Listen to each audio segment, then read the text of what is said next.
Boa tarde, a paz do Senhor. Estamos aqui juntos nesta tarde para relembrar a tarde da bênção. Nós não estamos mais com a tarde da bênção, como todos sabem, mas estamos com saudade, né, de compartilhar com vocês, com as nossas irmãs, as irmãs que sempre estavam aqui conosco, orando pela taça de oração, orando pelos pedidos que eram trazidos. E eu aproveito para mandar um beijo para a irmã Rita, tia Rita, né? Tia Rita ficou conhecida aqui na Tarde da Bênção.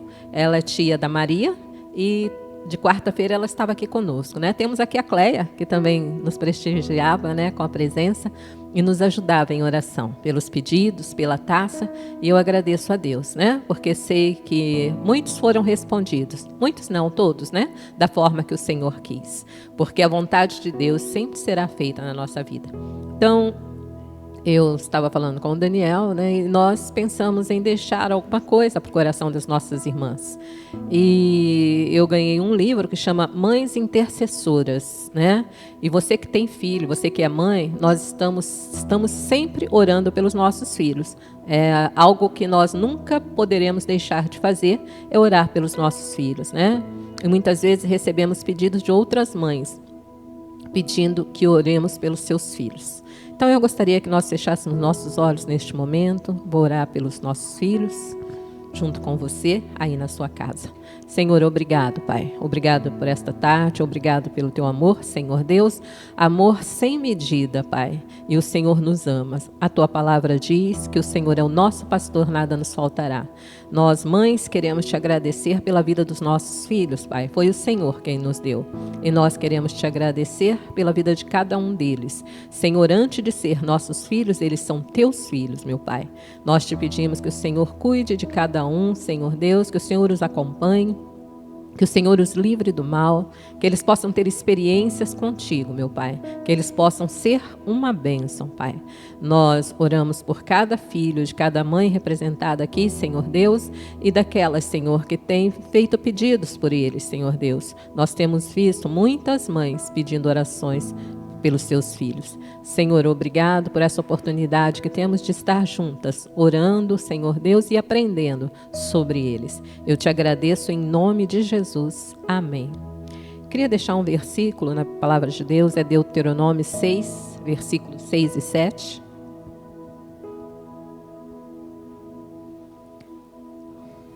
Aqui diz o seguinte: essas palavras que hoje te ordeno estarão no teu coração.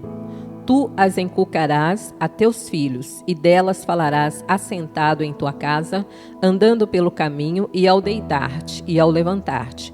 Também as atarás como sinal na tua mão, e te serão por frontal entre os olhos. Irmãos, nós estamos vendo aqui nesse versículo que a palavra do Senhor, ela precisa ser colocada no coração dos nossos filhos.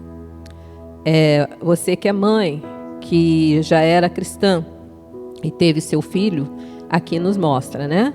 Que nós devemos estar colocando essas palavras, as palavras que eu estou falando, irmãos, é da palavra de Deus, a Bíblia Sagrada, né? Então aqui o Senhor estava falando com o povo dele. Estas palavras que hoje eu te ordeno estarão no teu coração. Então, antes de estar no coração dos filhos, precisa estar no coração dos pais, né? E tu as inculcarás a teus filhos, e delas falarás assentado em tua casa, e andando pelo caminho, e ao deitar-te e ao levantar-te. Então, todo momento, todo tempo, nós precisamos estar ensinando aos nossos filhos a palavra de Deus, né? Então, eu agradeço ao Senhor pela palavra que nos ensina todo o tempo. E neste livro, irmãos, que eu ganhei da minha mãe tem 90 anos, minha mãe tem 7 filhos, e ela sempre está orando por nós, né? E eu agradeço a Deus por esse privilégio de fazer parte das orações da minha mãe. E nesse livro, um dos capítulos está dizendo o seguinte: Deus está procurando mães que ousem ser guardas das fontes. Olha que coisa linda, né? Então aqui fala que Deus está procurando, que Ele possa achar em nós, né? Guardas das fontes. Mas por que guardas das fontes? É por causa de uma história. Eu vou ler, de repente, irmãos, eu vou deixar uma parte e depois nós continuamos, tá? Então aqui diz o seguinte: Peter Marçal foi um grande pregador. Ele morreu em 1949, quando exercia as funções de capelão do Senado norte-americano e pastor da primeira igreja presbiteriana de Washington. Ele era um homem de mente brilhante, de personalidade prismática e de eloquência angelical. No seu pequeno, mas monumental livro, Guardas das Fontes, ele conta a história de um personagem misterioso que vivia na floresta, perto de um bucólico e romântico vilarejo. Das colinas cheias de arvoredos, águas cristalinas desciam das encostas, formando lagos encantadores, regando os campos engrinalados de flores, onde as crianças felizes brincavam e onde os cisnes voavam alegremente. Naquela vila pulsava a vida. A alegria aparecia no sorriso das crianças, no gorjear dos pássaros e no voo enganalado das borboletas multicolores e nos matizes policromáticos das flores mimosas.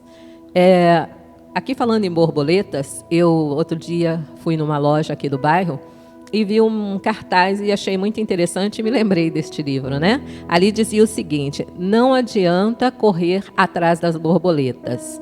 Cuide do jardim e elas vão aparecer. Falei, é verdade, né? Então, eu lembrei desse livro aqui. Aqui diz: a felicidade aspergia aquele lugar romântico, regado pelas águas límpidas e cristalinas que desciam dos montes. Mas qual era o segredo deste lugar cheio de encanto, beleza e vida? É que vivia na floresta um personagem misterioso que trabalhava longe dos holofotes, limpando as fontes, tirando o lodo, as folhas secas e o entulho, a fim de que as águas pudessem jorrar clara, pura e límpida para a vila. Um dia, porém, a Câmara Municipal reunida encontrou o salário do guarda das fontes. Aí o relator da comissão de orçamento disse: por que pagar salário a este personagem romântico? Nós nunca o vemos, ele não é necessário à vida de nossa cidade. Se construirmos um reservatório no alto, fora da cidade, podemos dispensar seus serviços e economizar o dinheiro do seu salário. Assim falaram, assim fizeram. Dispensaram o guarda das fontes e trocaram seu trabalho por um reservatório de concreto. Desse modo, o guarda das fontes não visitou mais as nascentes no interior sombrio das matas, mas ficou espiando de longe, enquanto era construído o reservatório. Quando a obra terminou, logo se encheu de água, mas esta já não parecia ser a mesma, não parecia ser tão limpa, e uma espuma verde principiou a poluir a superfície estagnada. Não tardou para que o lodo, as folhas apodrecidas e os entulhos fossem entupidos e poluindo o canal por onde a água descia. O lodo e o barro ficaram acumulando na caixa do concreto. A água que outrora era límpida, agora chegava à vila poluída, barrenta e contaminada. Começaram também a surgir aborrecimentos constantes com as máquinas delicadas dos moinhos, porque as rodas ficavam constantemente obstruídas pela lama. Os cisnes foram procurar outro lar fora da cidade. A água deixou de ser uma fonte de vida para ser um caudal da morte. As borboletas que esvoaçavam cheias de encanto, beijando as flores mimosas, foram embora. Os pássaros deixaram de cantar e fugiram para outras paragens. A vila foi tomada por um clima de tristeza. Tudo se tornou pardacento e triste. Naquele lugar, finalmente uma epidemia graçou os dedos viscosos e amarelados da doença. Alcançaram todos os lares, em todas as ruas, alamedas da cidade. Imediatamente, a Câmara Municipal reuniu-se para reavaliar a situação. Reconheceram o erro cometido, penitenciaram-se ante o equívoco que acarretara consequências tão danosas à cidade e chegaram à conclusão de que era preciso reencontrar o guarda das fontes. E assim foram procurá-lo em uma cabana, no alto das montanhas, e rogaram-lhe que retornasse ao seu antigo e alegre trabalho. Ele concordou muito satisfeito e começou a fazer de novo as suas rondas. Tão logo ele voltou ao seu trabalho, a vida tornou a explodir cheia de encantos naquela vila. As águas puras e límpidas voltaram a jorrar, trazendo vida e saúde para as crianças. Os moinhos recomeçaram a girar. Os cisnes retornaram. O passaredo voltou a cantar. As borboletas esvoaçavam de novo, beijando as flores garridas, enchendo o ar de cores deslumbrantes. A vida, a saúde e a felicidade daquela vila dependia do trabalho anônimo, mas vital, daquele personagem misterioso. Peter Marçal contou essa linda história para dizer que as mães são os guardas das fontes. Vivemos numa sociedade poluída. As águas que jorram dentro de nossa casa, nas salas de aula ou no campo de trabalho, das quais se abastecem nossos filhos, são águas lodacentas, barrentas e contaminadas. O ambiente onde nossos filhos vivem, muitas vezes, é ambiente profundamente contaminado e poluído por males devastadores. Vivemos dias perigosos, onde toda sorte de mal, qual água contaminada, envenena milhões de pessoas, trazendo doenças físicas, emocionais, morais e espirituais. A televisão, o cinema e o teatro são fontes poluídas que despejam sujidades na mente dos nossos filhos. A pornografia, a violência, o ocultismo, as drogas e toda sorte de perversidade são despejadas dentro dos lares através da televisão. A televisão tem transformado na pedagoga das banalidades, na instrutora do crime, na escola do descalabro moral. As filosofias reinantes neste século induzem a geração presente a uma ética relativa, institucional. Os valores morais absolutos estão sendo atacados desde os seus alicerces. As colunas da nossa sociedade estão sendo bombardeadas com arsenal pesado.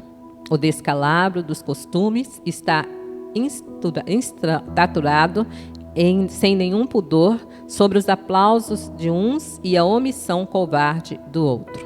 A família está perdendo os seus referenciais. O casamento deixou de ser uma aliança para ser apenas um contato comum.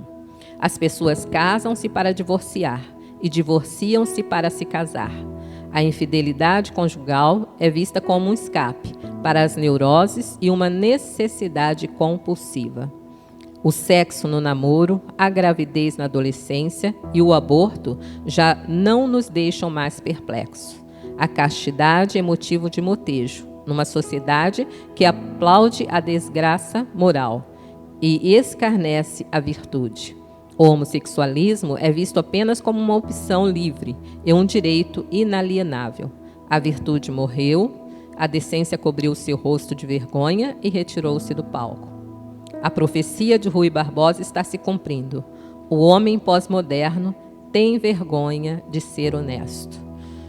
Irmãos, eu não sei se vocês já passaram por isso, né? Eu já vi pessoas que na escola, moças mesmo, né? Ou até moços, que na escola às vezes tinham vergonha de colocar que eram virgens, né?